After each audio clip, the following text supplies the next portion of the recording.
An adult human contains an estimated 100 trillion cells, and yet we start life as a single cell. To grow, develop, and repair tissue damage, we rely on cell division. In eukaryotic cells, this process is accomplished by a series of well-orchestrated steps called mitosis. Every day our bodies must produce millions of skin cells to replace those lost through normal activity. Each of these cells must have a complete complement of the genetic material. Prior to cell division, where the cell divides into two identical cells, the DNA needs to be replicated so that each daughter cell receives an exact copy. Following DNA replication, the chromosomes condense in the nucleus of the cell. DNA condenses by wrapping around cores of histone proteins, forming nucleosomes. This beads-on-a-string structure is called chromatin. As a cell prepares to divide, chromatin coils up further, shortening and condensing the chromosome. The replicated chromosomes are called sister chromatids. The replication of DNA and the formation of sister chromatids is one part of the entire cell cycle. To prepare for cell division, the cell goes through interphase, which can be divided into three distinct phases. During G1 or Gap1 phase, all the organelles and cytoplasmic components, including the centrioles in animal cells, replicate. Then during S or synthesis phase, the DNA replicates. Finally, during G2 or Gap2 phase, all the enzymes needed to aid in the process of cell division are produced. Most eukaryotic cells spend a great deal of time in interphase, and a very short period of time actually dividing, a process called mitosis. The cell is now ready to go through mitosis, which consists of prophase, metaphase, anaphase, and telophase. During prophase, the chromosomes condense and become visible, appearing as two sister chromatids held together at the centromere. The cytoskeleton disassembles as the spindle begins to form. In animal cells, centrioles play an important role in the distribution of the chromosomes in the dividing cell. The centrioles migrate to opposite poles, establishing a bridge of microtubules called the spindle apparatus, and the nuclear envelope breaks down.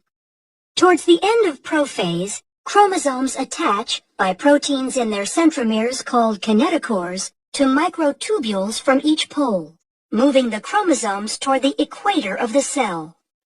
During metaphase, all chromosomes are aligned at the equator of the cell, called the metaphase plate.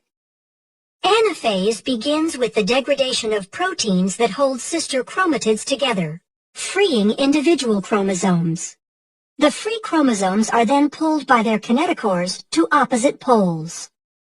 At telophase, a cleavage furrow forms in the center of the cell. This indentation is made from a constricting belt of actin filaments surrounding the inside of the cell's circumference. Chromosomes cluster at opposite poles and begin decondensing as the nuclear envelope reforms around them. The spindle apparatus disassembles as the microtubules are broken down into tubulin monomers that can be used to form the cytoskeleton of the daughter cells. In animal cells, cytokinesis completes cell division by extending the cleavage furrow to completely separate the newly formed daughter cells. Since plant cell walls cannot be constricted by actin fibers, vesicles form an expanding membrane partition called the cell plate. Like animal cells, plant cells use cytokinesis to finish the division of the contents of the cytoplasm between the two identical daughter cells. During the cell cycle, certain checkpoints are encountered to make sure the process is occurring accurately. And if it is not, the cell cycle will stop at the checkpoint and correct, or possibly inhibit that cell from dividing. The first checkpoint is the G1S checkpoint, and is considered the primary point at which the cell cycle continues or stops. External signals and growth factors can influence the cell cycle and affect the progress at or before this critical checkpoint. The G2M checkpoint allows cells that have successfully completed all 3 phases of interphase to begin mitosis. The last checkpoint is the spindle checkpoint, ensuring that all chromosomes have attached to the spindle in preparation for anaphase. Growth factors, the size of the cell, and the nutritional state of the cell are all contributing factors in cell cycle regulation, ensuring that only certain cells divide at appropriate times. Once all the checkpoints in interphase are cleared, mitosis can occur. From interphase to cytokinesis, the entire process of cell division can take on average 10 to 20 hours in a typical plant or animal cell. Depending on the nature and use of the cell, the process can happen at different frequencies as well.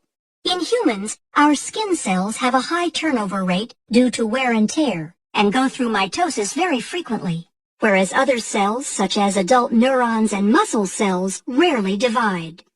The accuracy of mitosis, as well as the consistency of the checkpoints during interphase, ensure that most cells in a eukaryotic organism can produce identical copies of themselves. This process allows for growth and repair to prolong overall physiology as well as life itself.